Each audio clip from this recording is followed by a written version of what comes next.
दिए जाएंगे और पैसेज होगा, उस पैसेज का एक छोटा सा टुकड़ा होगा, right? And techniques are the same with little addition. और उस तरीके से आपको वो क्वेश्चन जो दिया जाएगा उसके जो ऑप्शन होंगे वो जवाब देने होंगे।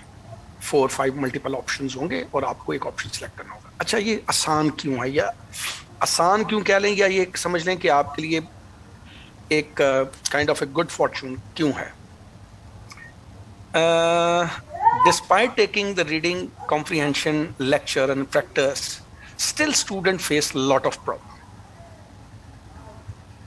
There are two reasons. Number one, they never develop the habit of reading, developing reading sensibility. दूसरी बड़ी वजह ये होती है कि वो चीज़ों को रैंडम कर रहे होते हैं, रीडिंग कॉम्प्रीहेंशन को भी बड़े रैंडम अंदाज में कर रहे होते हैं। ये स्क्रीनिंग टेस्ट का जो रीडिंग है ये आपको एक अपॉर्चुनिटी देगा कि वो हर क्वेश्चन, जिस टाइप का भी क्वेश्चन है, वो एक स्ट्रक्चर्ड फॉर्म में आपके सामने रख रहा है। स्ट्रक्चर्ड फॉर्म में मेरे स्टूडेंट्स को पता है कि मैंने रीडिंग में बताया था कि आप अगर अपने रीडिंग की अच्छी प्रैक्टिस करना चाहते हो तो एक एक क्वेश्चन जो है उसकी डिफरेंट स्टाइल में जो लिखा हुआ है उसको पढ़ो बार बार। एक question, for example, if it is about main points of the given passage है, the main idea of the given passage है, तो उस क्वेश्चन को कलेक्ट करें, इंटरनेट से कलेक्ट करें, बुक्स से करें, कि जो भी मेन आइडिया के ऊपर क्वेश्चन है उनकी एक लिस्ट बना लें। उस लिस्ट बनाने का फायदा ये होगा कि डेफिनेटली क्वेश्चन इतना स्ट्रेट तो नहीं आएगा कि जी इसका मेन आइडिया बताओ। I mean, the question would be written in such a way that you have to yourself sense कि this question is about the main idea, कि ये question जो है ये मेन आइडिया के बारे में है। ठीक है जी, आपको ये सेंस करना पड़ेगा एग्जाम के अंदर। तो व्हाई नॉट प्रैक्टिस फर्स्ट, कि आप एक मेन आइडिया से रिलेटेड या उस पैसेज की टोन से रिलेटेड जो भी क्वेश्चन है वो इकट्ठा करें और उनकी एक लिस्ट बना लें और अपनी माइंड कंडीशनिंग कर लें। फर्ज करें वो आपको 15 मिल जाते हैं क्वेश्चन, 12 मिल जाते हैं, 15 मिल जाते हैं, तो 12 क्वेश्चन 12 डिफरेंट स्टाइल्स में, अंदाजों में लिखे होंगे। और उसका फायदा ये होगा कि आपको 12 स्टाइल से ये ज़हन में बैठ जाएगा कि अच्छा भाई, मेन आइडिया के ऊपर क्वेश्चन इस अंदाज में आता है, यानी क्वेश्चन अगर इस अंदाज से लिखा हो तो इसका मतलब मेन आइडिया ही है। भले आपको वहां पर वो स्ट्रेट वर्ड ना मिले कि मेन आइडिया बताओ, तो आपको ये मिल जाएगा। ये मैं अक्सर क्लास में सजेस्ट करता हूँ। तो इस स्क्रीनिंग रीडिंग कॉम्प्रीहेंशन में ये आपको आपका मामला सॉल्व हो सकता है अगर आप इसके ऊपर प्रैक्टिस करनी शुरू कर दें। ठीक है जी, अब प्रैक्टिस कैसे करेंगे, कहाँ से करेंगे, ये मैं बताऊंगा। पहले आप ये बेसिक चीजें समझ लें, हर सवाल का जवाब आपको मिलेगा। तो ये आपको एक स्ट्रक्चर्ड एंड ऑर्गेनाइज तरीके से हर टाइप ऑफ क्वेश्चन के लिए तैयार कर रहा है, in terms of question and in terms of how to find the answer and how to trace the location where the possible answer is written, or how to sense the camouflaged answer. जो camouflaged होगा, obviously straight lines में तो answer नहीं होता, तो वो camouflage होगा, उसको आपने कैसे सेंस करना है ये आपको वहां से पता चलेगा। ठीक है जी, सबसे इंपॉर्टेंट बात ये है। अच्छा, तो ये एक स्ट्रक्चर तरीके से तैयारी हो जाएगी। अब इसका फायदा ये होगा कि जब आप रियल कॉम्पोजिशन के पेपर में जाएंगे तो आपको क्वेश्चन समझना और क्वेश्चन का आंसर ट्रेस करना, उसकी आपकी माइंड ट्यूनिंग हो जाएगी। एंड इफ यू रिमेंबर, मैंने कहा था कि दो तरह की मेमोरीज होती हैं, शॉर्ट टर्म मेमोरीज और long term memory. Short term memory means cramming, और क्रैमिंग का नुकसान क्या है कि cramming is not faithful is not faithful, ये वफादार नहीं है, ये मेमोरी आपका कभी भी साथ छोड़ सकती है। Long term memory is subconscious mind programming, and long term memory helps you a lot because आपकी माइंड कंडीशनिंग हो जाती है। You don't have to recall, आपको रिकॉल नहीं करना पड़ता, ऑटोमेटिकली चीजें आपके जो जहन में सबकॉन्शियस माइंड में है वो उनको प्रोग्राम्ड होती हैं और वो आपको हेल्प कर रहा होता है। ठीक है जी, अच्छा, तो अब हम इसका आगाज करेंगे। इस पे मैं बताऊंगा कि किस तरह से क्वेश्चंस होंगे। क्वेश्चन उसी तरह से होंगे लेकिन उनके स्टाइल बदल जाएगा, ऑप्शंस होंगे, और इधर concentration, alertness of mind, focus of attention and critical thinking, 4 elements हैं। पता नहीं मैंने पहले आप लोगों से शेयर किए नहीं किए, लेकिन जो नए लोग आए ना उनके लिए भी मैं बता दूं। ये मैं स्क्रीन एक शेयर कर रहा हूं, उस पर लिख रहा हूं, पता नहीं पहले किया था कि नहीं किया था। क्रिटिकल थिंकिंग, रीडिंग का पर्पस भी यही है, ठीक है जी। फोकस ऑफ अटेंशन, क्या कहते हैं, alertness of mind and concentration span, right? ये 4 एलिमेंट्स हैं वैसे तो ओवरऑल जनरली भी सीएसएस में, और पर्टिकुलरली ये जो आपका रीडिंग कॉम्प्रिहेंशन है इसके अंदर ये चीजें आपकी इंप्रूव करती है, रीडिंग स्किल्स। और ये अगर आपको करने आ गए तो सीएसएस में कोई भी ऐसा इशू नहीं है कि आप उसको पास नहीं कर सकते। ये चीजें नहीं होती हैं। Student student do not concentrate on this, they take it something irrelevant, इनको बॉदर ही नहीं करते। वही आपको रटाइज्म के पीछे लगाया हुआ है, राइट? तो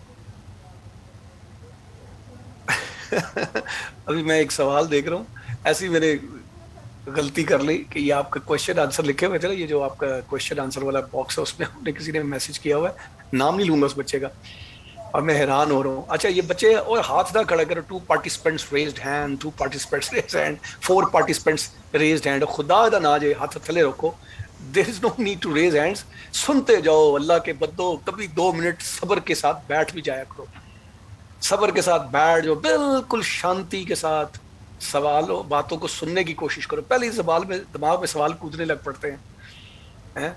फातिमा बतूल, आपका हैंड बहुत बार बार रेज हो रहा है, प्लीज स्टॉप योर हैंड। अच्छा, तो वो मैं खतीब, ये पता नहीं क्या चक्कर है यार सारों का, अल्लाह की कसम सब्र कोई नहीं इनके अंदर।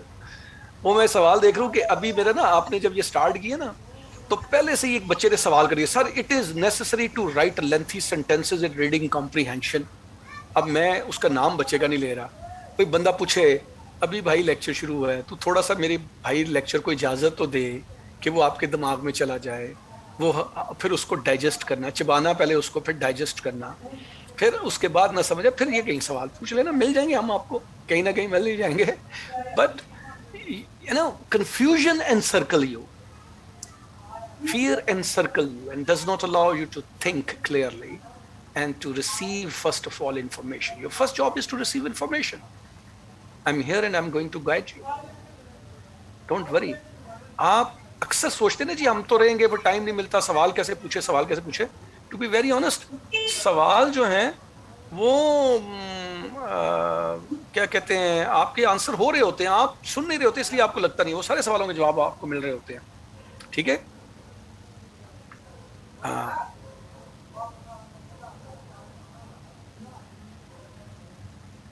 हाँ जी, अभी ये इधर के क्वेश्चन आंसर भी इनके बंद कर दिए, इस पे भी सवाल आ रहे हैं। एक सवाल और बंदे ने किया हुआ है कि जी इसकी स्क्रीनिंग में क्या डिफरेंस है और सीएसएस की और रीडिंग कॉम्प्रिहेंशन के। हालांकि ये बात मैं स्टार्ट में बड़ी अच्छे तरीके से एक्सप्लेन की है, एंड इट मीन्स कि या तो उस बच्चे ने लेट ज्वाइन किया या फिर उसने सुना नहीं। चलो बहरहाल मैं माजरत एक्सेप्ट कर सकता हूँ, हो सकता है बेचारों में कोई प्रॉब्लम हो ही, लेकिन एनीवे आप अगले एक मेहरबानी कर दें, सवाल ना लिखें जी, सवाल ना लिखें, इनका क्वेश्चन आंसर भी बंद करें जी राजा खतीब साहब।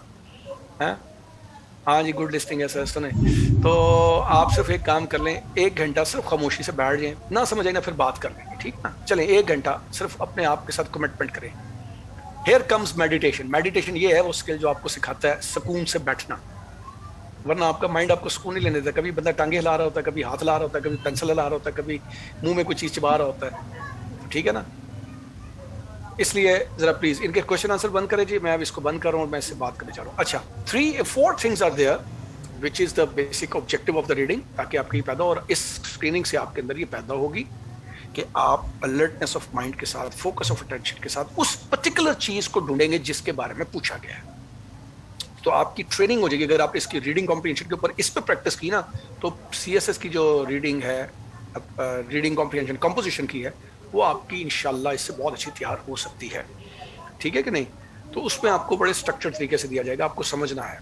रीडिंग कॉम्प्रीहेंशन, चाहे वो कॉम्पोजिशन के अंदर है चाहे इसके अंदर है, is one of the most important ingredient, to pass any of the subject in CSS.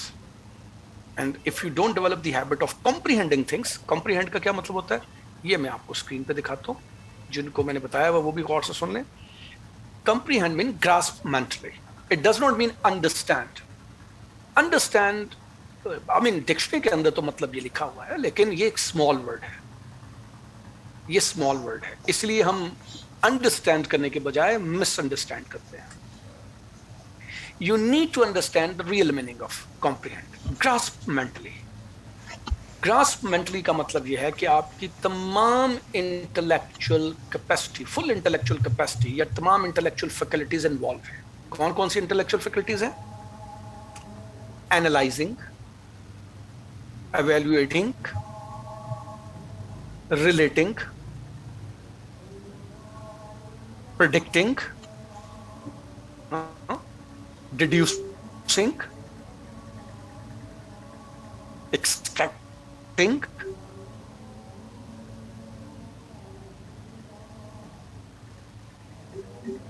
ठीक है?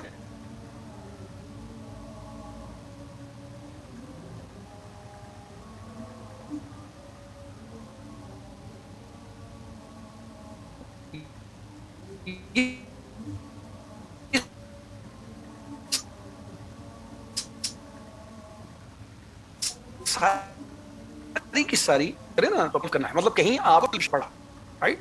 You have to do in depth reading, in depth reading. और जब तक, जैसे हम कहते हैं इंटेंसिव रीडिंग, जब तक इंटेंसिव रीडिंग नहीं करेंगे आप उसको सही तरीके से समझ ही नहीं सकते। That's why it's very important कि आप क्या कहते हैं, रीडिंग को खाली सुपरफिशियल देखने के बजाय अपनी तमाम इंटेलेक्चुअल फैकल्टीज को इन्वॉल्व करें, तब आप वो समझ सकेंगे, वो कॉम्प्रीहेंड कर सकेंगे चीज़ जो वो रीडिंग पैसेज के थ्रू आपको बताना चाह रहा है, समझाना चाह रहा है। That is what is meant by comprehend. ठीक है जी? इट इज़ नॉट कि आपने वो जैसे अक्सर सुनते हैं स्कैनिंग कर लें, स्किमिंग कर लें तो हम कर लेंगे, ऐसे नहीं है। वो scanning skimming is the part of this, no doubt about it, इसमें कोई शक नहीं है, लेकिन एंटायरली आपकी स्कैनिंग स्किमिंग होगी रॉन्ग, एंटायरली होगी रॉन्ग। इसी तरह ये कहना कि बिल्कुल नहीं होगी, wrong. It is the part of that and you must know how to play with it. इसको कैसे यूज करना है, किस स्टेज पे यूज करना है। अगर ये सारी चीजों को आप लेके चलते हो, टेक्निक को अप्लाई करते हो, तो फिर आप रीडिंग कर सकोगे। अच्छा, तो full focus and full use of intellect, because आपका जो कॉन्टेक्स्ट होगा, मैंने अक्सर कहता हूँ रीडिंग के अंदर कि इंटेलेक्चुअल कंप्लेक्सिटी होती है, वो कॉन्टेक्स्ट होगा वो from any of the subject, may be from science, may be from philosophy, literature, art, anthropology, कहीं से भी हो सकता है। और हर जो सब्जेक्ट है उसकी अपना एक लिटरेरी स्टाइल, उसके अपने जैर्गन्स होते हैं, उसके अपने टर्मिनोलॉजीज होती हैं, उसका जो अपना इटसेल्फ इंफॉर्मेशन का जो स्टाइल है वो डिफरेंट होता है। तो किसी आम इंसान के लिए नहीं बना हुआ वो पैसेज, वो सब्जेक्ट जो है, वो सब्जेक्ट किसी आम इंसान के लिए नहीं बना हुआ। That is not for ordinary people, right? वो बना है फॉर एग्जाम्पल लिटरेचर वालों के लिए, फिलोसफी फॉर फिलोसफर्स के लिए, इकोनॉमिक्स फॉर इकोनॉमिस्ट्स के लिए, जो इकोनॉमिक्स में इंटरेस्ट रखते हैं।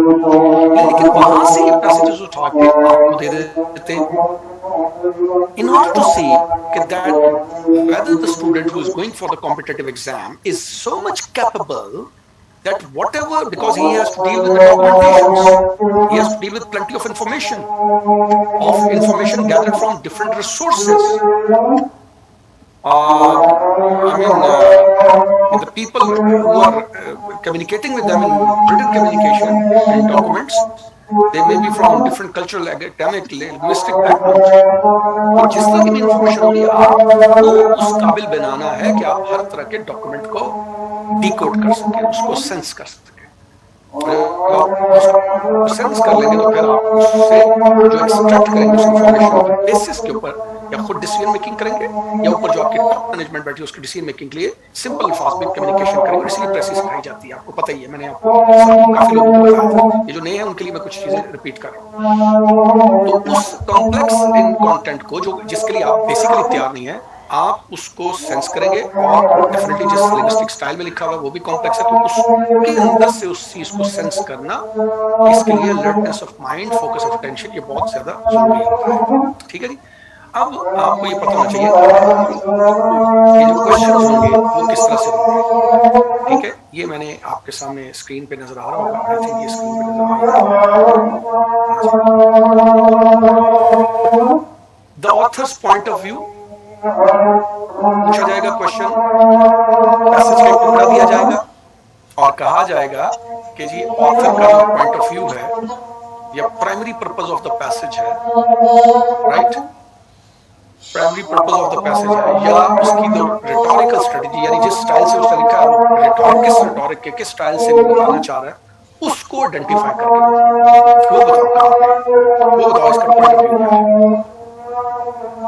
और जब तक वो पूरा पैसेज आपने पूरी तरह से कॉम्प्रिहेंड नहीं किया, ऑब्वियसली उसकी टेक्निक्स है, मैं भी टेक्निक्स पे भी बात करूंगा, वो पहले तो आपको ये पता होना चाहिए क्वेश्चन।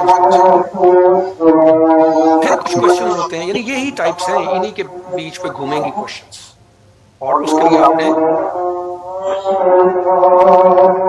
जी ठीक है, थैंक यू, ओके।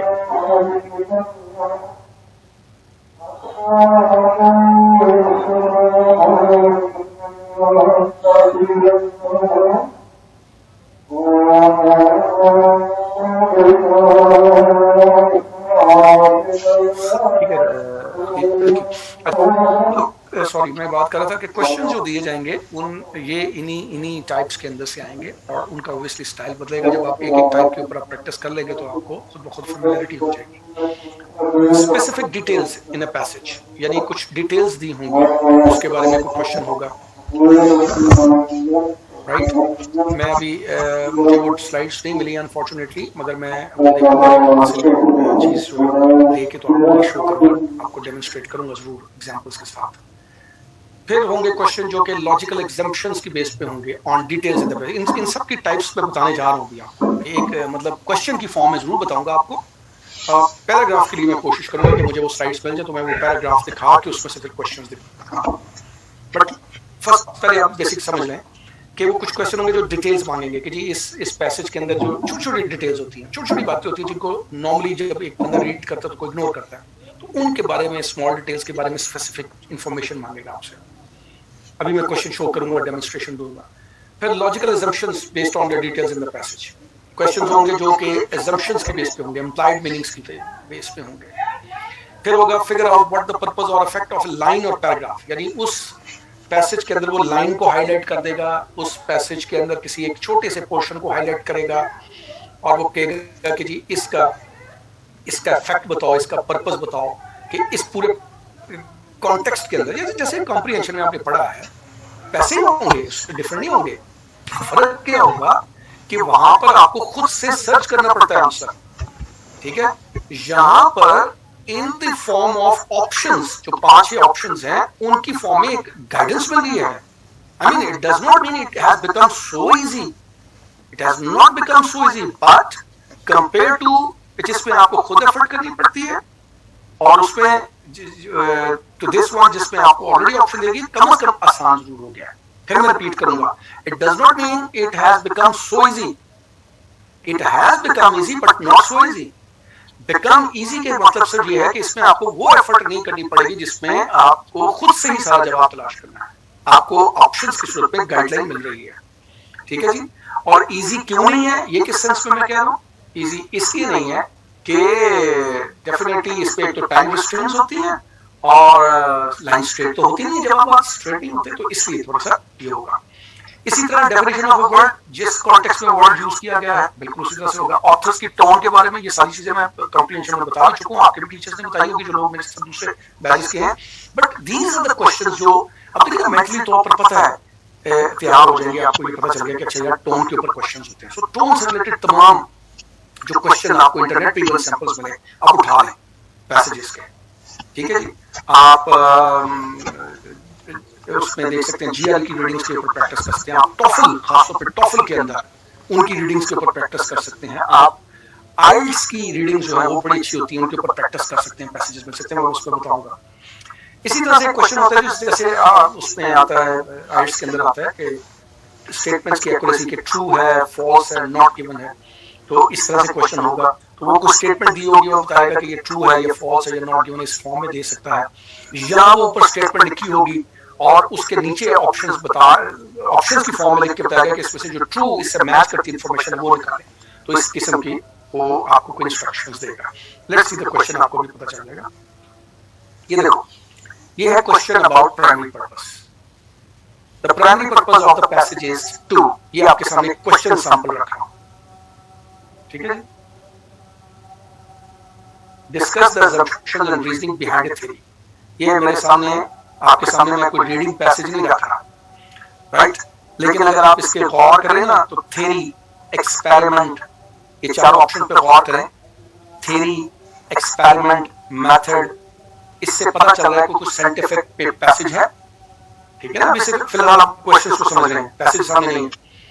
तो अब आपके पास जो क्वेश्चन होगा वो आपने उस पैसेज को, उस छोटे से पोर्शन को पढ़ने के बाद आपने इस तरह के चार ऑप्शंस में से बताना होगा कि ये जो भी पैसेज है, ठीक है, वो किस रिलेटेड है, उसका प्राइमरी पर्पस क्या है, यानी क्या प्राइमरी पर्पस उसके अंदर assumptions या रीजनिंग के जरिए थ्योरी के को डिस्कस करना है, या उसके रिजल्ट्स को डिस्कस करना है, या कोई वो जो कंटेंट है वो कोई इंफॉर्मेशन प्रेजेंट कर रहा है, कॉन्फेक्टिव डेटा प्रेजेंट कर रहा है, या कोई इनोवेटिव किस्म की प्रोसीजर के ऊपर बात कर रहा है। अच्छा, अब ऐसे क्वेश्चंस का सॉल्यूशन का तरीकाकार क्या होता है? ऐसे क्वेश्चन का सॉल्यूशन का तरीकाकार ये होता है कि ये जो कीवर्ड्स होते हैं ना क्वेश्चन में, जैसे कि assumptions है, रीजनिंग है, बिहाइंड द थ्योरी है, या मेथड है, रिजल्ट्स है, इनकी पेनिट्रेशन देखनी होती है। मिसाल के तौर पर एक पैसेज, अभी मैं सारी दूसरे एग्जांपल्स भी ढूंढ के दिखाऊंगा, मैं आपको बता रहा हूं कि मैं बताऊंगा आपको, पहले आप क्वेश्चन को समझ लें। मिसाल के तौर पर एक पूरे पैसेज, वो जो पैसेज का टुकड़ा दिया है उसमें रिजल्ट्स, जो भी कुछ साइंटिफिक एक्सपेरिमेंट किया गया है उसके रिजल्ट्स को कोई 5 से 6 दफा डिस्कस किया है, या फर्स्ट करें पैसेज के अंदर 15 लाइंस हैं, 15 सेंटेंसेस हैं, तो 15 सेंटेंसेस में से 11-12 में उसके रिजल्ट्स के ऊपर ही डिस्कशन हो रही है। तो दैट जो जिसकी ज्यादा पेनिट्रेशन है समझे इस किस्म के क्वेश्चंस के अंदर, वो आंसर है। इस तरीके से आप आंसर को देखते हैं कि पेनिट्रेशन किसकी ज्यादा है, ये टेक्निक है, ठीक है जी। तो उसकी पेनिट्रेशन को देखना होता है कि आपको जैसे ही उससे कीवर्ड दे दी, जैसे ये चारों ऑप्शन दिए हैं, इनमें तमाम कीवर्ड उठाएं और देखें किन कीवर्ड से रिलेटेड इंफॉर्मेशन की पेनिट्रेशन पूरे पैसेज में ज्यादा है। जिसकी पेनिट्रेशन ज्यादा है वही ऑप्शन होगा। ऑब्वियसली इसके का मतलब हरगिज़ ये नहीं है कि आपने रीडिंग नहीं करनी, आपको उसको समझेंगे नहीं, रीडिंग करेंगे तो वैसे भी आपको अंदाजा होगा। लेकिन फॉर एग्जांपल अगर आपको अंदाजा ना हो रहा हो तो ये टेक्निक है कि आप उसकी पेनिट्रेशन को देख सकते हैं। दूसरा क्वेश्चन, अब स्मॉल डिटेल से रिलेटेड ये होगा, इस तरह से होगा क्वेश्चन। पहले तो आपको क्वेश्चन की शक्ल समझ आ जाए कि क्वेश्चन कैसे होते हैं। द फोर्थ पैराग्राफ, वो आपको दिखाएगा, फोर्थ पैराग्राफ आपके सामने होगा कि जी फोर्थ पैराग्राफ में लाइन नंबर 50 to 56 जो है, indicates that Plato's principal objection to poetry was its. तो आप देखें, आपको उससे गाइडलाइन दे दी है कि 50 to 56 लाइन में चले जाओ, 50 to 56 लाइन में चले जाओ, और नीचे उसने लिख दिया जी लाइन नंबर 50 के अंदर ये जो पोएट्री के ऊपर ऑब्जेक्शन कर रहा है, उसका जो प्रिंसिपल ऑब्जेक्शन है, इस ऑब्जेक्शन को समझो, बताओ कि उसका मेन ऑब्जेक्शन क्या है। हो सकता है it contains 3-4 objections, it may contain 3 or 4 objections, और आपने वो 3-4 ऑब्जेक्शंस को समझ के देखना है कि इसमें प्राइमरी या डोमिनेटिंग ऑब्जेक्शन कौन सा है, क्योंकि प्रिंसिपल लफ्ज बोल रहा है, एडजेक्टिव लगा हुआ है, प्रिंसिपल ऑब्जेक्शन, तो उसको देखना है। तो आपको अगर वो उस पर गौर करेंगे, उसने ये 4 ऑप्शन दे दिए कि जी क्या वो ऑब्जेक्शन ये कि नाचार के पोएट्री के अंदर जो है वो कंफ्यूजिंग लैंग्वेज होती है, वॉइस प्रेस पॉपुलैरिटी की बात कर रहा है, ठीक है, डिपिक्शन ऑफ पॉपुलैरिटी इवेंट्स की बात कर रहा है, influence on people's moral, whatever जो भी उसके अंदर फॉर एग्जांपल ऑप्शंस होंगे, उनको अगर आप गौर करेंगे तो आपको पता चलेगा कि इसके अंदर उसका ऑब्जेक्शन किस नेचर का है। तो इस तरह से वो देगा, आपको गाइड करेगा। अब हो जाएगा क्वेश्चन अबाउट इन्फ्रेंस। अब देखो, जस्ट इमेजिन कि जो रीडिंग कॉम्प्रिहेंशन आप कॉम्पोजिशन के लिए करते हो, राइट, उसके लिए आपको मैंने गाइडेंस दी थी। तो सोचिए उस लिहाज से अगर कंपेयर करें तो कितना आसान है कि आपके पास एक स्पेसिफिक स्ट्रक्चर्ड वे में क्वेश्चंस अवेलेबल हैं कि अगर इस तरह के क्वेश्चन हो तो उनके आंसर्स किस तरीके से आप पिकअप कर सकते हैं, उनको कैसे सर्च आउट कर सकते हो। Which of the following, if available, would best refute the author's assertion about the young upstart? Line number 57 में कहता है, रेफर करें जाओ। I mean, ये यानी उसमें ये जो लाइंस ऑप्शंस दिए गए हैं इनमें से क्लूज मिल रहे हैं। ये क्लूज आपको बता रहे हैं कि आप इसकी बेसिस के ऊपर ये बताओ कि कौन सा जो ऑप्शन है वो बेस्ट रिफ्यूट कर रहा है, यानी ढूंढना आपने रिफ्यूट का ही है, ये उसकी इंस्ट्रक्शन है। बेस्ट वो that option has to be selected. और वो ऑप्शन कैसे सिलेक्ट करेंगे? ऑब्वियसली कीवर्ड्स की बेस पे, या वो जो टेक्निक्स अभी मैं रीडिंग टेक्निक्स बताऊंगा उनकी बेस पे करेंगे। रीडिंग टेक्निक अभी आपको पता चल जाएंगी, रीडिंग कॉम्प्रिहेंशन कंपोजिशन के पेपर में भी आपको टेक्निक्स बताई थी, उसी से मिलती जुलती टेक्निक होंगी। रीडिंग में कुछ डिफरेंट टेक्निक्स नहीं होती। फर्क सिर्फ ये है कि क्वेश्चन एक स्ट्रक्चर्ड फॉर्म में आपके सामने आ रहा है। तो ये यानी ऑप्शंस होंगे, उनको आपको सेंस करना और सेंस करने के बाद देखना कि यार इससे किससे जो है वो ऑथर की असर्शन जो रिफ्यूट कर रहा है, जो भी whatever the passage is given. फिर होगा क्वेश्चन अबाउट फंक्शन। फंक्शन का मतलब ये पूरा प्रोसेस जो है, ये देखो, ये लफ्ज है primarily as a author of the passage uses the quotation. उसने कोटेशन यूज की होगी in the line number 5 to 6 primarily as a. उसका कब मकसद क्या है, उस कोटेशन को वो क्यों यूज कर रहा है, उस कोटेशन को वो क्यों यूज कर रहा है, फलां लाइन को क्यों यूज कर रहा है, फलां वर्ड को क्यों यूज कर रहा है, उसका मकसद क्या है, उसका फंक्शन समझना चाह रहे हैं। तो वो आप बताएंगे, उससे 4 ऑप्शन दे दिए। अगर आपने उस कोटेशन को in connection with the lines पढ़ा है, यानी कोटेशन को सेपरेटली आइसोलेशन में नहीं पढ़ा, in connection with the lines पढ़ा है, यू कैन इजीली गेस कि ये इसका क्या मकसद है जी। ठीक है कि नहीं? Vivid expression of how she views words, क्या इस कोटेशन के जरिए वो ये बताना चाह रही है, vivid expression of how she views words, क्या वो बताना चाह रही है powerful example of what she thought is short in Shakespeare, scholarly citation देना चाह रही, linking her to poetic words, and comical introduction to a problem encountered by every dramatic performer. क्या इसके इस कोटेशन के जरिए वो ये अपना पर्पस अचीव करना चाह रहा है, जो ऑथर है वो इस पर्पस के लिए कोटेशन को यूज कर रहा है। So having seen that option, वो आप उसको बता सकोगे। अभी I will show you the passages also. फिर कुछ क्वेश्चन होंगे about the word in the context, ये जो वर्ड फॉलो इस्तेमाल हुआ है इसका लिटरल मीनिंग नहीं बताना भाई। इसका लाइन 34 में ये फॉलो वर्ड हुआ है, इसका मीनिंग मोस्ट नियरली मींस, अब मोस्ट नियरली मींस कि यहाँ पर वो आपकी सिनोनिम की अंडरस्टैंडिंग देख रहा है। ये है वो क्वेश्चन। आप सोचो कि आपकी पूरे कॉम्प्रिहेंशन पेपर के अंदर एंटोनिम और सिनोनिम का क्वेश्चन दिया गया है। मैं अपने स्टूडेंट्स को बताता होता हूँ कि एंटोनिम सिनोनिम का जो क्वेश्चन है, ये वोकैबुलरी का जो टेस्ट सेपरेटली लिया जा रहा है, यानी प्रेसी आपकी वोकैबुलरी का टेस्ट नहीं है, वोकैबुलरी का टेस्ट सेपरेट लिया जा रहा है। इस सेंस में एंटोनिम्स सिनोनिम्स के 20 नंबर का क्वेश्चन देखिए उसमें लिया जा रहा है, एनालॉजीज में लिया जा रहा है, इडियम्स में लिया जा रहा है, वो आपका सेपरेट लिया जा रहा है, राइट।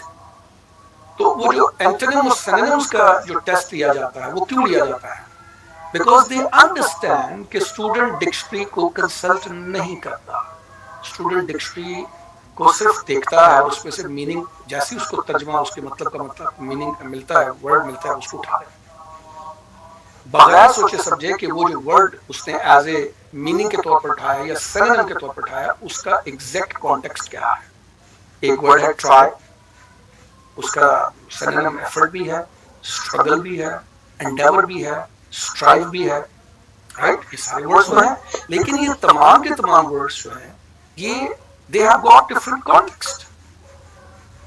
अगर एक स्टूडेंट को ये पता नहीं है कि एक वर्ड के लिटरल मीनिंग होते हैं, कंटेक्चुअल मीनिंग होते हैं, मेटाफोरिकल मीनिंग होते हैं, सिंबॉलिक मीनिंग होते हैं, इडियोमैटिक मीनिंग होते हैं, और वो सिर्फ उनके लिटरल मीनिंग के पीछे जा रहा है, तो वो कभी भी उसके वर्ड जो जहां पर उसको यूज करना है या जो किसी भी वर्ड का मीनिंग था वो नहीं बता पाएगा।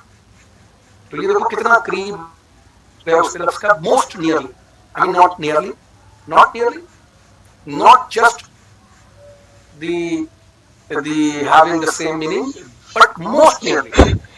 तो फॉलो का मतलब हो सकता है जी परसू करना है, रिजल्ट है, ज्वाइन इन है, लिसन केयरफुली, व्हाटएवर, वो कॉन्टेक्स्ट के अंदर देख के आप बताओगे, उसका कोई लिटरल मीनिंग नहीं बताओगे, राइट जी।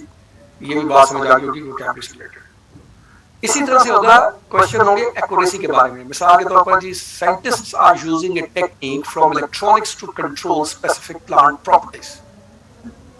अब ये स्टेटमेंट दे के अब तीन तरीके से पूछेगा, दो तरीके हैं। एक तो ये तरीका है कि ये स्टेटमेंट दे और के जी ये स्टेटमेंट जो है ये इस लाइन में, इस पैराग्राफ में यूज हुई है, ये स्टेटमेंट ठीक है, ट्रू है, फॉल्स है, नॉट गिवन। पहली बात तो पहले ये समझ लो, फिर मैं आपको ट्रू फॉल्स नॉट गिवन की टेक्निक बताता हूँ। तो ये स्टेटमेंट आपको देगा। और ये भी हो सकता है कि वो ये जो स्टेटमेंट है, जो ओरिजिनल पैसेज के अंदर जो स्टेटमेंट है वो एज इट इज यहाँ पे लिखे, अगर आप स्क्रीन देख रहे हो, और इधर चार स्टेटमेंट्स ऐसे लिखे, चार स्टेटमेंट्स लिखे रीफ्रेज करके, और कहे कि इनमें से ट्रू जो मोस्ट क्लोजेस्ट टू दिस है वो आप एक्यूरेट है, इस पूरी ओरिजिनल क्वेश्चन की स्टेटमेंट से जो मैच कर रही है वो निकाले, वो निकाले। ये ऑप्शन हो सकता है, यानी ये एज इट इज पैसेज में से उठा के लिख दी और नीचे मुख्तलिफ स्टेटमेंट्स लिख दी, चार ऑप्शंस लिख दिए और उनको रीफ्रेज करके इस तरह से रीडिजाइन किया कि कहा आप इसमें से जो the best one, the true one है वो निकालो, या ऐसी कौन सी स्टेटमेंट है जो बिल्कुल इसके साथ मैच नहीं करती, फॉल्स है, वो निकालो, या इनमें से कौन सी स्टेटमेंट है जो बिल्कुल भी इस बात को कर ही नहीं रही है, वो मौजूद ही नहीं, एग्जिस्ट नहीं। तो इस तरीके से भी ये ट्रू फॉल्स नॉट गिवन का क्वेश्चन पूछा जा सकता है। दो तरीके हो गए, यानी एक तरीका ये है कि ये पूछ के कहेगा कि पैसेज में देखो, यानी खुद उससे एक रीफ्रेज स्टेटमेंट यहाँ लिखी और कहा पैसेज में देख के बताओ कि ये ट्रू है, ये फॉल्स है, ये नॉट गिवन है, या ओरिजिनल पूरी स्टेटमेंट लिखने के बाद चार रीफ्रेज स्टेटमेंट्स लिख दी और उसके बाद कहा कि बताओ इसमें से या तो एक्सेप्ट मैच हो कर लिए ट्रू कौन सी है, या जो फॉल्स है वो कौन सी है, या कौन सी ऐसी स्टेटमेंट है जो इस स्टेटमेंट के बारे में है ही नहीं है। तो वो देखेगा कि आपकी सेंसिटिविटी, और उसमें ट्रिक्स होंगे, वर्ड्स छुपे होंगे जो आपको आपके ऑप्शन सामने रखेगा।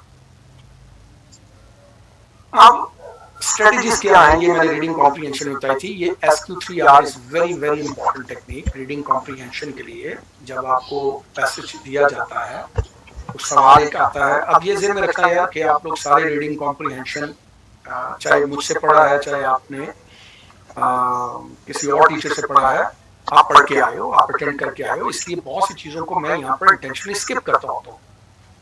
अगर तो हो ना स्क्रीनिंग की वो क्लास जिसपे बिल्कुल all together student from who have never appeared in the CSS exams and never taken the classes, वो आए तो उनके साथ मेरा जो स्टाइल ऑफ टीचिंग है थोड़ा सा डिफरेंट हो जाता है, उनको बहुत सी चीजें एक्सप्लेन करनी पड़ती हैं। But when it's the matter of the students who have already been here, तो उनको फिर मैं किसी और तरीके से बता रहा हूँ, इसलिए मैं कुछ चीजें स्किप कर जाता हूँ क्योंकि मेरी अंडरस्टैंडिंग ये होती है कि आपको कुछ उसका अंदाजा है। तो रीडिंग के अंदर मैं बता रहा हूँ कि जिसको मैं अभी स्किप करूँगा, सिर्फ उसका जनरल रेफरेंस देने जा रहा हूँ कि जब आप रीडिंग कॉम्प्रिहेंशन करते हो तो रीडिंग कॉम्प्रिहेंशन में ये होता है कि जी पहले क्वेश्चन पढ़े जाएं या पहले पैसेज पढ़ा जाए। तो क्या तरीकेकार है, उसमें मैं स्टूडेंट्स को ये सजेस्ट करता होता हूँ कि देखो एक सतही सुपरफिशियल आइडिया लेने के लिए तो क्वेश्चन पहले जरूर पढ़ना चाहिए, राइट, सुपरफिशियल आइडिया लेने के लिए, ताकि आपको, क्योंकि क्वेश्चन जो होते हैं ना they set the direction, question direction set करके बताता है कि इस पैसेज में क्या होगा या आपको कहां जाना चाहिए या मैं तुमसे क्या डिमांड कर रहा हूं, रादर देन कि आप सर्च करते रहे। क्वेश्चंस के अंदर जो कीवर्ड्स होते हैं वो आपको एक डायरेक्शन देते हैं कि भाई इतनी सी बात मुझे चाहिए, जिसके लिए मैं समझता हूं कि screening test one of the best examples, तो वो आपको दिया करते हैं। इसलिए से होता ही है कि बाद में स्टूडेंट सिर्फ क्वेश्चन को ही पढ़ते रहते हैं और फिर वो पैसेज को इग्नोर करना शुरू कर देते हैं। अच्छा, इसी तरह कुछ लोग कहते हैं कि जी पैसेज पढ़ने चाहिए, तो कुछ पैसेज के अंदर इतना इन्वॉल्व होते हैं क्वेश्चन को इग्नोर कर देते हैं, जबकि क्वेश्चन से बड़ी अच्छी गाइडेंस मिल सकती थी। My strategy has always been for myself when I was a student, and the same strategy as a teacher I've been suggesting to my students, that you need to create a balance. What is the balance? Look at the question. What is the question? The keyword. And according to the question, when you go to the paragraph, it does not mean ignore the paragraph. Read it very carefully by focusing your attention on any information which is linked with the key words in the question. यानी आपके लाशऊर में वो question के keyword होने चाहिए, मगर आप passage को जरूर पढ़ते रहें, पैसेज को जरूर पढ़ें और उसके अंदर जैसे ही वो चीज नजर आए उस इंफॉर्मेशन को अंडरलाइन कर लें। ये जो लाशऊरी तौर पर आप सर्च करते जा रहे हैं उसको स्कैनिंग कहते हैं या सर्वे कहते हैं। SQR 3R में S जो है ये वो लाशऊरी तौर पर जब आप उसको सर्च कर रहे होंगे, राइट, पढ़ते हुए, इसको हम सर्वे कहते हैं, स्कैनिंग कहते हैं। डिफरेंट लोगों ने डिफरेंट टेक्निक्स यूज की थी, नाम यूज किए थे, टर्मिनोलॉजीज, बट मैंने अपने स्टूडेंट्स को समझाया कि एक ही बात होती है। जब आप वो इंफॉर्मेशन आपको मिल रही होती है जहां पे आपको लगता है कि यार यहीं कहीं this is the area where the answer is hidden, तो आप उस चीज को अंडरलाइन कर लेते हो। This is called skimming. ये जो 3R के अंदर पहली रीड है, ये स्किमिंग यही चीज है। तो देखो, और अगर मेरी इस पूरी एक्सप्लेनेशन को आपने वाकई तवज्जो से सुना है, what I'm saying is कि scanning and skimming are the ingredient, the special ingredient, important inevitable ingredients, the techniques जो आपको हेल्प करते हैं कि आप फोकस तरीके से उस एरिया तक जा सके, उसको तलाश करके उसको अंडरलाइन कर सके। But it does not in any way says कि आपने उसको रीड करना ही नहीं है। तो रीड करना है, तो ये SQ3R क्या है कि आप साथ साथ सर्वे भी कर रहे हो और रीड का मतलब आप स्किम कर रहे हो। और question reader technique, Q is active reader technique, यानी you are not a passive reader. ये जो Q है, इसका मतलब है कि आप हर पैसेज लाइन को पढ़ते हुए अपने माइंड में साथ साथ अकॉर्डिंग टू द क्वेश्चन सोचते रहें, खुद से क्वेश्चन करते रहें कि क्या does this tell me something about that particular question, या प्रेडिक्ट करते रहें what possible may come in the next line. इस तरह के साथ इन्वॉल्व रहें रादर देन कि आप बस पैसिव हैं और आप उसको अब्सॉर्ब करते जा रहे हैं। ठीक है जी। जब आप ये रीडिंग कर रहे होंगे, साथ साथ क्वेश्चन कर रहे होंगे, तो दो एरियाज आएंगे जिसमें आपको इन डेप्थ रीडिंग करनी पड़ेगी, या किसी जगह पे ऐसा होगा कि आपको तेजी से निकलना पड़ेगा। रिसाइट का मतलब है कि कुछ ऐसी जगह आएंगी जहां पर आपको रुकना है, जहां पे आपको लग रहा है कि हाँ ये एरिया जो है ना क्वेश्चन के बारे में कुछ कह रहा है, वहां पर आपको स्लो डाउन हो जाना है। वहां पर आपकी जो डिमांड है वो ये है उस कंटेंट की कि आप उसको फुटर को देखें, किसी पैसेज के शुरू में टॉपिक सेंटेंस को समझने की कोशिश करें और अलॉन्ग विद द कंक्लूजन में लाएं, तो आपको पूरे टॉपिक की ओवरऑल सेंस हो सकती है। की आर्गुमेंट मींस टॉपिक है, अगर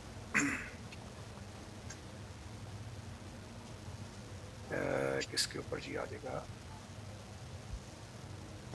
हाँ, अगर वो ये कहता है टॉपिक शुरू होता है, it is to be expected that by 2050 तक people's eating habits will have changed beyond recognition. For example, ये एक पैराग्राफ की एक लाइन है, पैसेज की एक लाइन है, फर्स्ट लाइन है, और उस पे वो उसने ये क्लेम किया है कि 2050 में लोगों की जो ईटिंग हैबिट्स हैं वो चेंज हो जाएंगी, right. So this is the topic sentence. और इसके अगर आखिरी लाइन देखेंगे, मैं अगर बताऊं तो उसमें भी वो इसी किस्म की बात कर रहा है।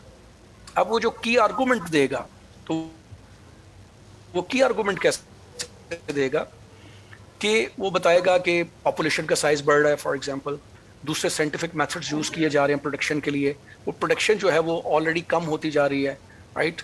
और वो प्रोडक्शन जब कम हो रही है तो उसके आर्टिफिशियल मीन्स यूज किए जा रहे हैं, राइट। तो ये जो 3, 4, 5 दलीलें दे रहा है वो ये बताने के लिए कि जो ईटिंग हैबिट्स हैं वो बाय 2050 जो है वो चेंज हो जाएंगी। और जिस वो पॉइंट को लेके चल रहा है वो सारे के सारे बताना चाह रहे हैं पॉपुलेशन की बेस पे, पॉपुलेशन इंक्रीज हो जाएगी, पॉपुलेशन की रिक्वायरमेंट पूरी नहीं हो सकती, पॉपुलेशन के जो रिसोर्सेज अवेलेबल होंगे वो पूरे नहीं होंगे, और उसके लिए फिर आर्टिफिशियल मीन्स यूज करने पड़ेंगे।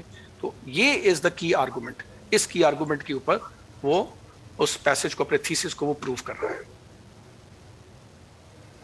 ना। अच्छा, दूसरी चीज है कि क्वेश्चन कीवर्ड्स टेक्निक्स अगर आप क्वेश्चन को समझें तो क्वेश्चन की कीवर्ड टेक्निक्स होती हैं।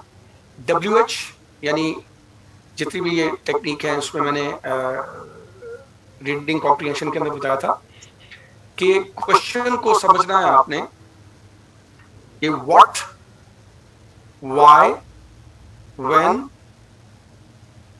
व्हिच एंड हाउ, ये क्वेश्चन को समझने में आपको मदद देती है। यानी क्वेश्चन में अगर कोई व्हाट का इस्तेमाल है, या क्वेश्चन में व्हाई इज बीन आस्किंग, या क्वेश्चन में वो कह रहा है व्हेन इट वुड हैपन, या क्वेश्चन में वो कह रहा है हाउ इट वुड हैपन, तो इसको समझना है, इसको इग्नोर नहीं करना। मिसाल के तौर पर अगर वो व्हाट कह रहा है तो आपको सिर्फ वो स्पेसिफिक चीज बतानी है। अगर वो कह रहा है हाउ तो इसका मतलब है आपके प्रोसेस की बात करनी है। अगर वो कह रहा है व्हेन तो इसका मतलब है कि आप उस स्पेसिफिक टाइम को देखेंगे। तो क्वेश्चन को समझने के लिए ये 2-3 चीजें होती हैं, 3 चीजें बड़ी इंपॉर्टेंट होती हैं कि उसके कीवर्ड के ऊपर फोकस करें। यानी W है, व्हाट है, व्हिच है, व्हाई है, वेयर है, प्लस ये जो 3 वर्ड्स होते हैं, एक्सप्लेन करें, स्टेट करें, मेंशन करें, डिस्क्राइब करें, इसको मिलाएं। और तीसरा वर्ड होता है उसके अंदर एक्शन वर्ब, उसको मिलाएं। इन तीनों वर्ड्स को मिला के ही आप क्वेश्चन को समझते हैं। कैसे? मिसाल के तौर पर, how does the writer realise, how does the writer realise, तो हाउ का मतलब है वो पूरे प्रोसेस को आपने ढूंढना है।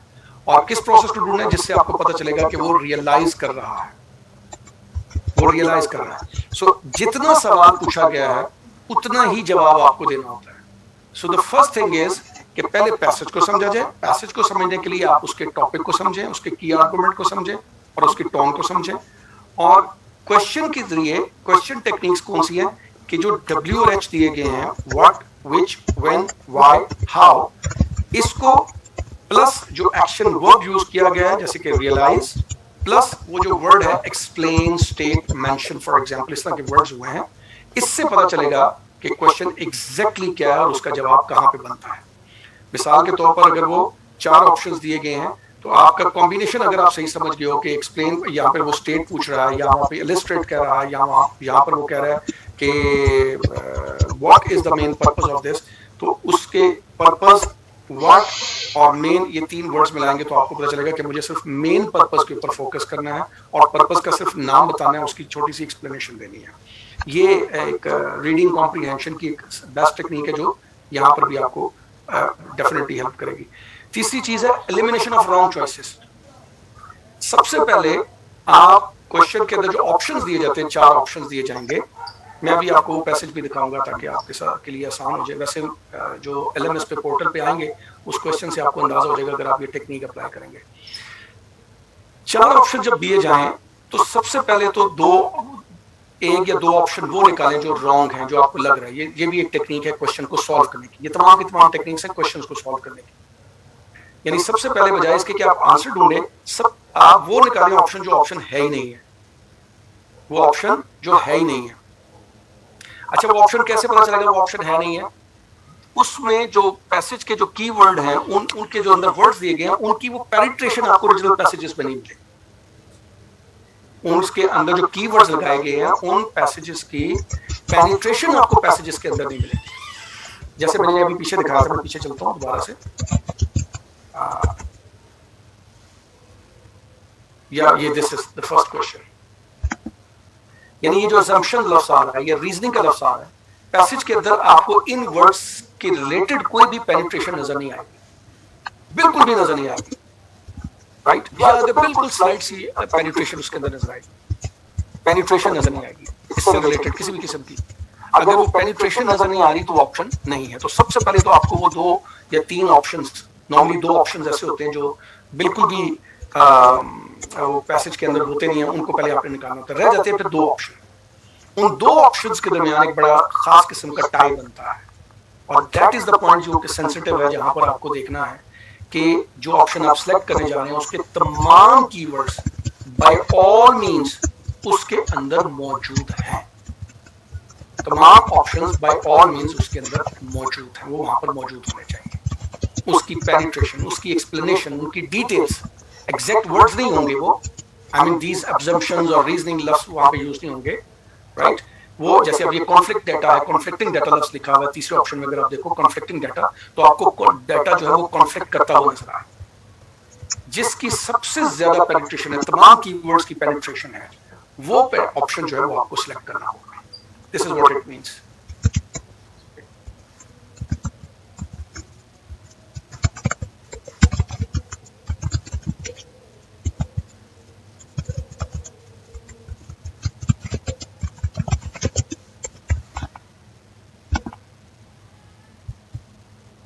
इंटेंसिव रीडिंग करनी पड़ती है और कई स्टेजेस ऐसी आती है जहां पर आपको अपनी जो स्पीड है वो तेज करनी पड़ती है, एक्सटेंसिव रीडिंग करनी पड़ती है।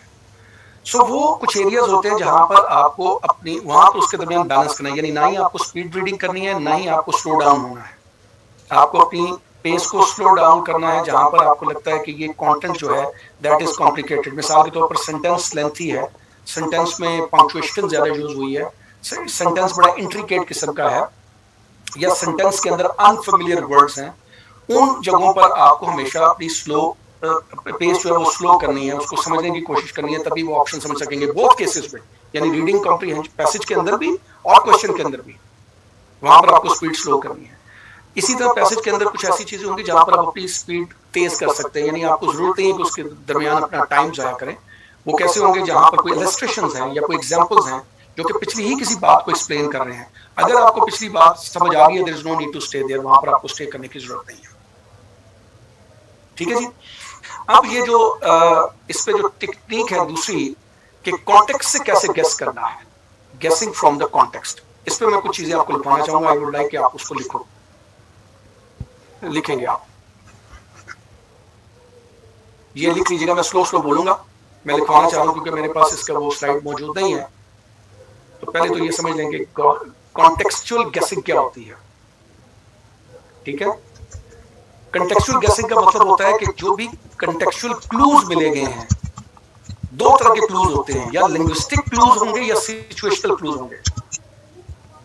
ठीक है जी, या लिंग्विस्टिक क्लूज होंगे या सिचुएशनल क्लूज होंगे। उन क्लूज की मदद से आप उसके जो मीनिंग को इन्फर करते हैं उसको कंटेक्सचुअल गेसिंग कहते हैं। ठीक है जी।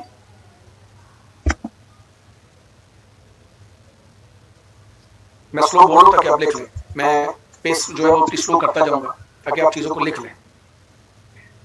गेसिंग क्या होती है जी, कंटेक्सचुअल गेसिंग क्या होती है कि आप उसके कंटेक्सचुअल क्लूज ढूंढते हैं, और दो तरह के कंटेक्सचुअल क्लूज होते हैं, एक होते हैं लिंग्विस्टिक क्लूज और एक होते हैं सिचुएशनल क्लूज। उन क्लूज की मदद से आप गेस करने की कोशिश करते हैं। ठीक है,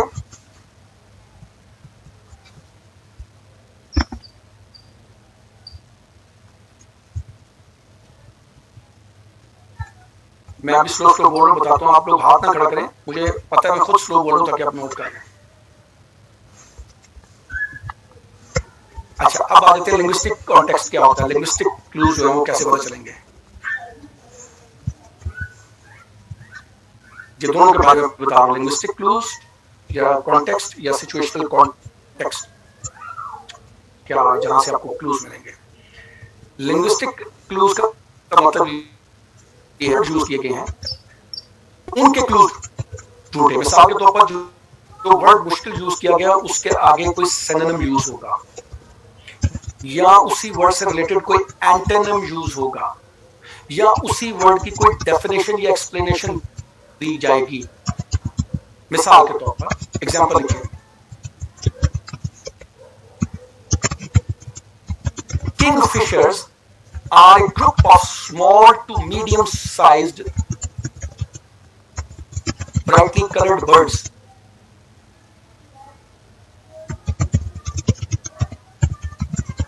Kingfishers are a group of small to medium sized brightly colored birds. अब यहां पे आपको ये जो बर्ड्स पता चल गया, ये तो पता चल गया कि किंगफिशर्स ग्रुप कोई बर्ड्स की कोई किस्म है, और उसने एक रेफरेंस दे दिया medium size brightly coloured, right. Now अगर वो आपको ऑप्शन दे रहा है वर्ड्स के बारे में, वर्ड्स के मामले में, तो आपने ये वो एनिमल्स देखने हैं, जो भी ऑप्शन दिया होगा उस पर देखना ये है कि जो आपने ऑप्शन सेलेक्ट करना है वो बर्ड की कैटेगरी से ही सिलेक्ट करना है। अगर उसने 4 ऑप्शन दिए हैं और उसमें 3 एनिमल्स हैं, कोई डिफरेंट है, मैमल्स हैं या कोई भी हैं, और आपको अगर ये पता है, आपने इस लाइन को सही पढ़ा था, रीड किया था, और आपने आखिरी वर्ड पढ़ लिया था कि बर्ड्स का कोई ग्रुप है, तो ये आपके ज़हन में होना चाहिए कि ये बर्ड है। या एक और लिखें, when he made insolent remarks, when he made insolent remarks, ये लिख लें ताकि आपको पता चले contextual guessing कैसे करते हैं, linguistic guessing कैसे करते हैं। when he made insolent remarks, अब फर्ज करें insolent का मतलब आपको नहीं पता, insolent का मतलब आपको नहीं पता, मैं तो आपको सिंपल वर्ड्स लिखवा रहा हूं, राइट? वहां पे तो आपको बहुत ज्यादा सिंपल वर्ड्स ही लिखवाएंगे, लेकिन फर्ज करें आपके लिए इंसोलेंट एक मुश्किल वर्ड और आपको मतलब नहीं पता, तो नो प्रॉब्लम, ये कॉन्टेक्स्ट में आएगा। देखो, when he made insolent remarks towards his teacher, मैं अभी बता रहा हूं कॉन्टेक्चुअल गैसिंग कैसे होती है, यानी उस वर्ड का या तो आगे सिनोनिम होगा या एंटोनिम होगा या वो वर्ड डिफाइन होगा। तो अभी मैं सिनोनिम बता रहा हूं कि सिनोनिम की सूरत में कैसे आएगा। When he made insolent remarks towards his teacher,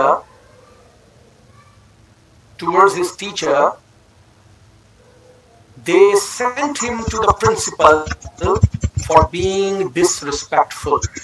ये देखें, अब अगर insolent का मतलब नहीं भी आता, they sent him to the principal for being disrespectful, right? तो आपको पता चल गया कि कुछ नेगेटिव कनोटेशन डिसरिस्पेक्ट के मायने में उसने रिमार्क्स दिए, और डेफिनेटली आप पूरी लाइन से भी कॉन्टेक्स्ट से गेस कर सकते हैं। यानी आपने उस लाइन को गौर से पढ़ना है, कभी भी उस वर्ड को देख के घबरा नहीं जाना।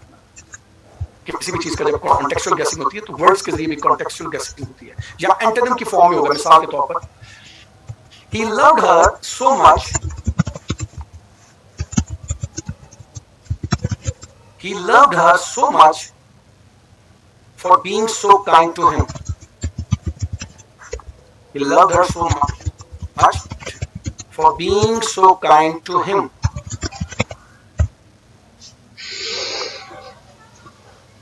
He loved her so much for being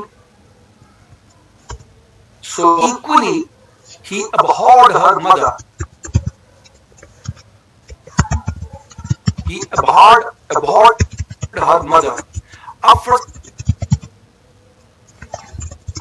जरूरी नहीं कि आगे कॉन्टेक्स्ट हो, बट लगा के कंजक्शन लगाया उसने, transition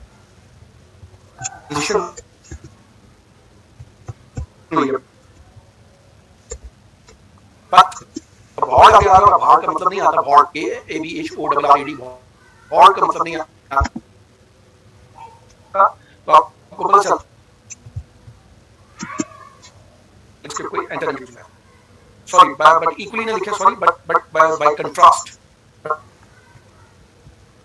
bye contrast he abhorred her mother. तो वो कंट्रास्ट और अबॉर्ड पता चल गया कि कम से कम जो अबॉर्ड का मतलब क्या, वो जो लव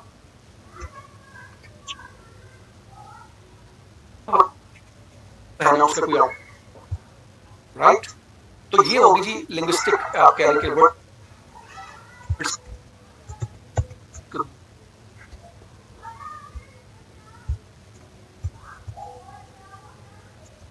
तो देख क्या आप उसको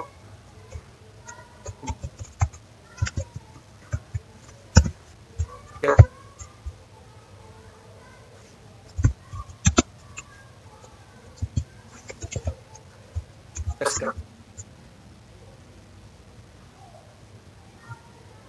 Dolphin.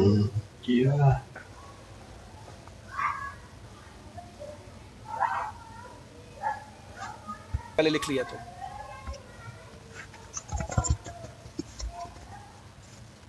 एक ये होता है कि उसके इमीडिएट कॉन्टेक्स्ट से देखा जाए, इमीडिएट कॉन्टेक्स्ट से।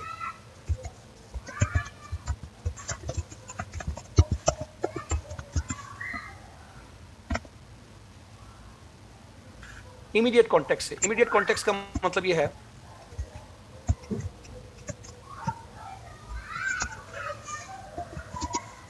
इमीडिएट कॉन्टेक्स्ट का मतलब ये है, लिख रहे हैं जी आप लोग, होप लिख रहे होंगे।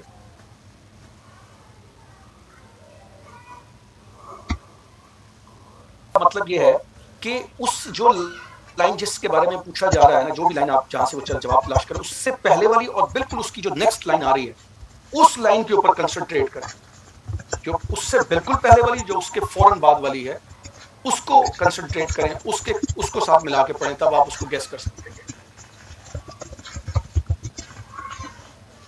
ठीक है जी। मिसाल के तौर पर एक जुमला लिखें, although the company's income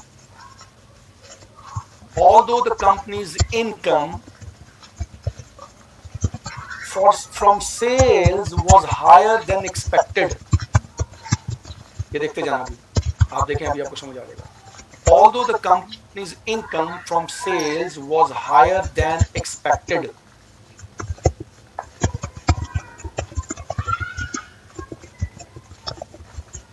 comma, its high costs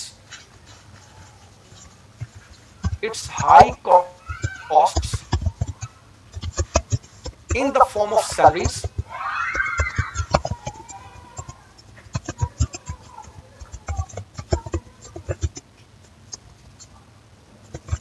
overheads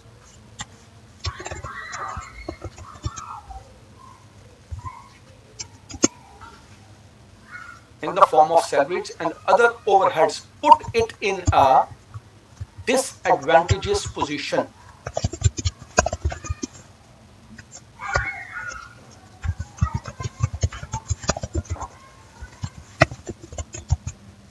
put it in a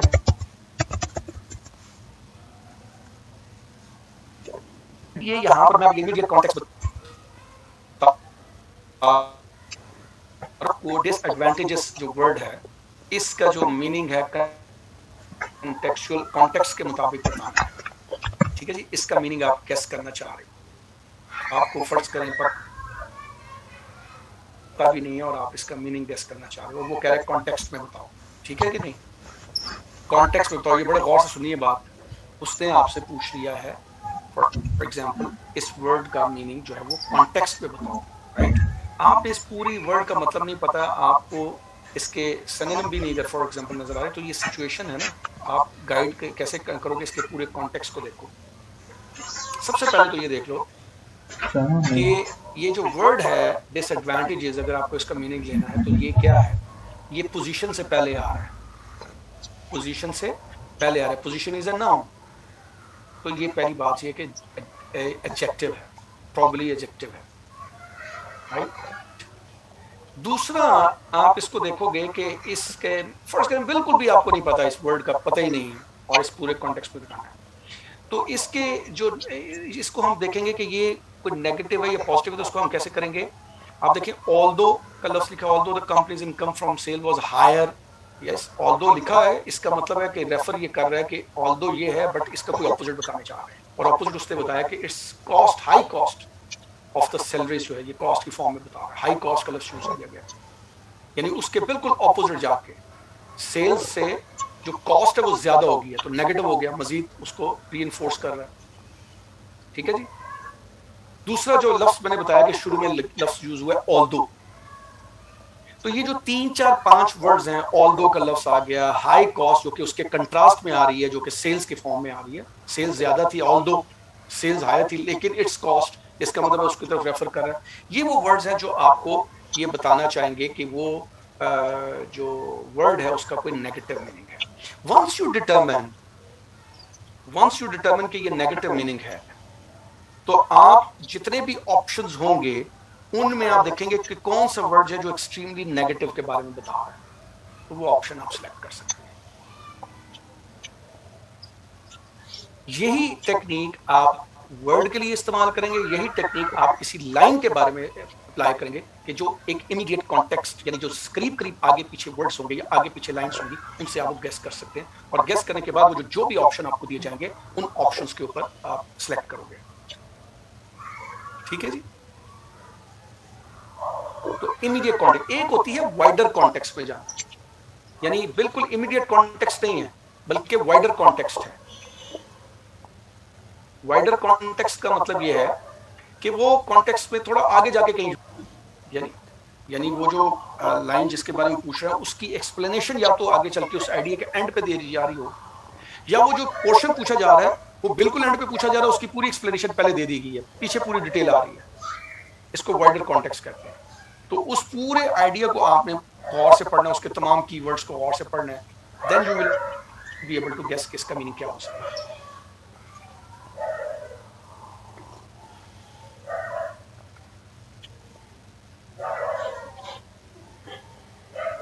दो चीजों की गेसिंग की टेक्निक बता दी, अब आ जाते हैं एलिमिनेशन टेक्निक। एलिमिनेशन टेक्निक क्या है, एलिमिनेट कैसे करेंगे?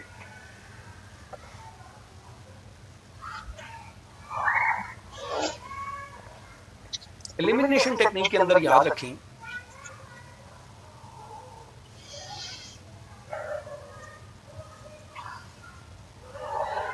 जब भी एलिमिनेट करनी है तो चार चीजें आपको बताएंगी कि ये ऑप्शन निकाल दो।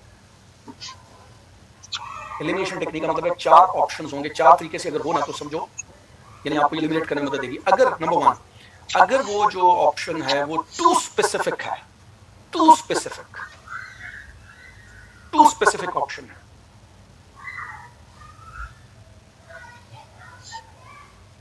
बहुत ज्यादा स्कोप को नैरो कर दिया। ये जो ऑप्शन होते हैं ये स्मॉल डिटेल्स के ऊपर बहुत ज्यादा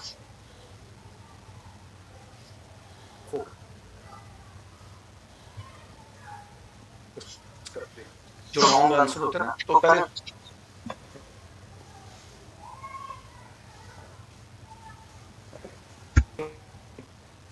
passage is about how human evolution shaped the environment। ठीक है जी, ये अब आपको समझ आ गया। ठीक है, अब फर्ज करें, ये नोट करते जाना बात, अब फर्ज करें ह्यूमन एवोल्यूशन, आपको समझ आ गई कि ये ह्यूमन एवोल्यूशन के बारे में बात कर रहा है कि ह्यूमन एवोल्यूशन ने एनवायरनमेंट को कैसे शेप किया है। जैसे जैसे ह्यूमन इवॉल्व करते गए तो उसके साथ एनवायरनमेंट शेप होता गया। अब फर्ज करें इस बात को प्रूव करने के लिए उसने पैसेज में एग्जांपल दी थी। ठीक है जी, पहली एग्जांपल उसने फॉर एग्जांपल दी है, for example it talks about how the transition from early species, for example it talks about, as an example में जो बात कर रहा है, it talks about how the transition from earlier species like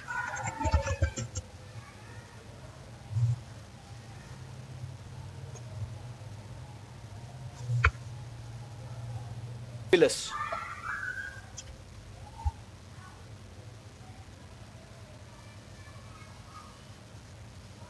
is like Homo habilis to Neanderthals led to more tool usage like fire,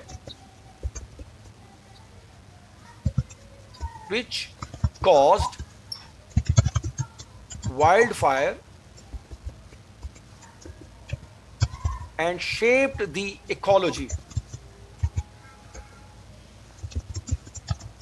ठीक हो गया जी, for example उसने एग्जाम्पल ये दी। दूसरा फिर वो बात करता है, टॉक्स अबाउट, फॉर एग्जाम्पल एक और लिख लें, and then it talks about Homo sapiens, then it talks about, ये मैं आपको बता रहा हूं कि फॉर एग्जांपल पैसेज में ये डिस्कस हुआ है, then it talks about Homo sapiens 40,000 years ago, then it talks about Homo sapiens 40,000 years ago and their overhunting of species,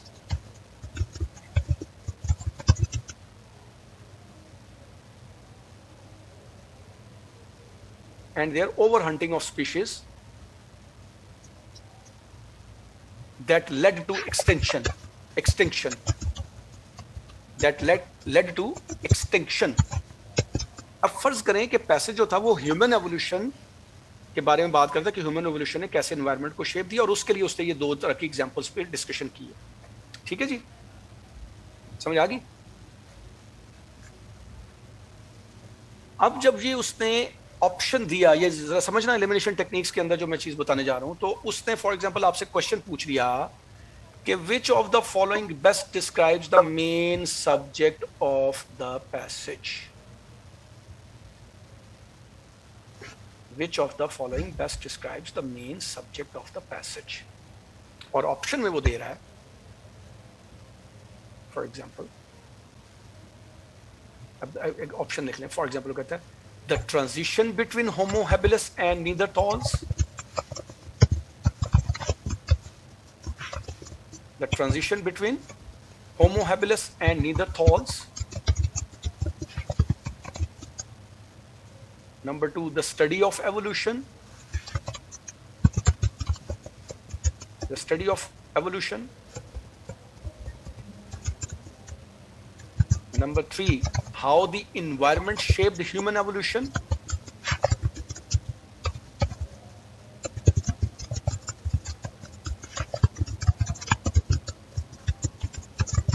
Number 4, the influence of human development on ecology.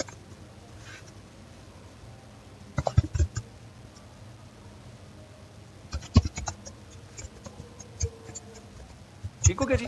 अब जरा गौर करो, अगर आप ये चारों ऑप्शन लिख चुके हो तो देखो जो पहली बात है, हालांकि उसने हमें होमो हैबिलिस और नेदरथॉल्स की बात तो की है, वो एग्जांपल देते हुए बात तो कर रहा था, right.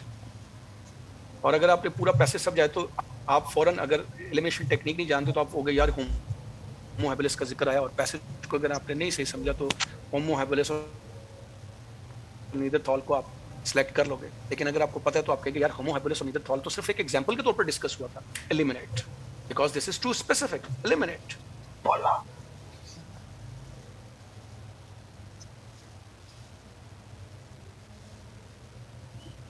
Specific. Eliminate.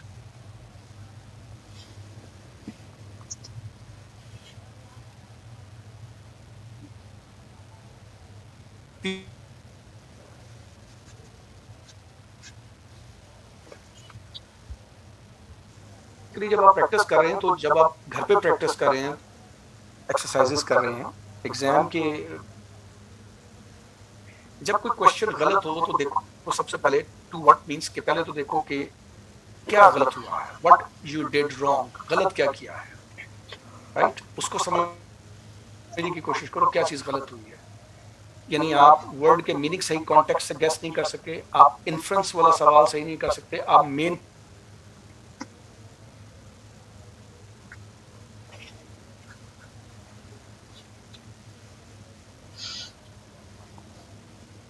do. The third thing is कि आप उसके लिए क्या करोगे. यानी फॉर एग्जांपल अगर वर्ड का सही मीनिंग गेस नहीं कर सके तो why, यानी कहीं आपने ऐसा तो नहीं हुआ, यानी रीजन को डिग आउट करो कि उसके सिनोनिम को सही तरीके से समझने की कोशिश नहीं की, या उसके एंटोनिम्स पे गौर नहीं किया, या आपने कोई टू ब्रॉड किस्म की अप्रोच को अडॉप्ट किया है.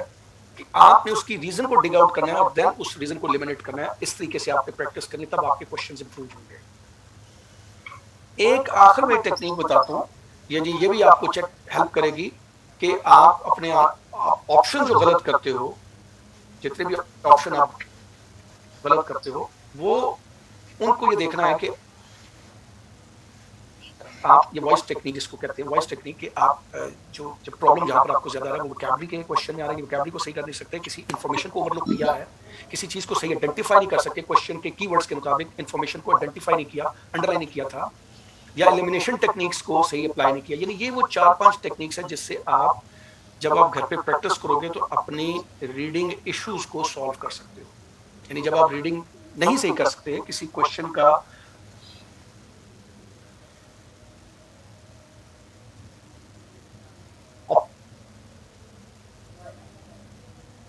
सही तरीके से गेस नहीं कर पा रहे हो, या बड़ी इंपॉर्टेंट इंफॉर्मेशन को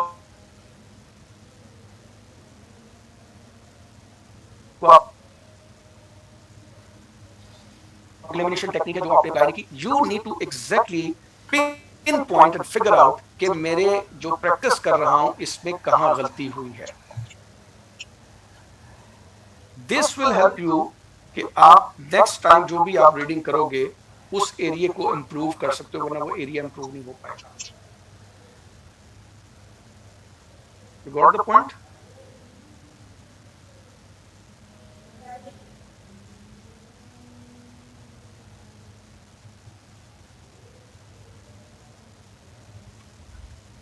और उसकी फॉर्म में करना है. टेक्निक्स वही हैं और उसमें से मैंने 2-1 टेक्निक्स जो है वो रिपीट भी कर दी, और 2-3 मैंने एक्स्ट्रा बताई हैं टेक्निक्स के. ऑप्शंस को कैसे एलिमिनेट करना है और कॉन्टेक्चुअल गेसिंग कैसे करनी है, इमीडिएट कॉन्टेक्स्ट से कैसे करेंगे, वाइडर कॉन्टेक्स्ट से कैसे करेंगे, सिचुएशनल कॉन्टेक्स्ट क्या होता है और लिंग्विस्टिक कॉन्टेक्स्ट क्या होता है, इसके बारे में मैंने आपको एक्सप्लेन कर दिया। अब आप जरा अगर LMS पे जाओगे, आई थिंक 15 मिनट की ब्रेक करने के बाद आप जाओगे, तो उसके ऊपर आप जाके ऑप्शन इन्हीं टेक्निक्स के मुताबिक सॉल्व करने की कोशिश करो।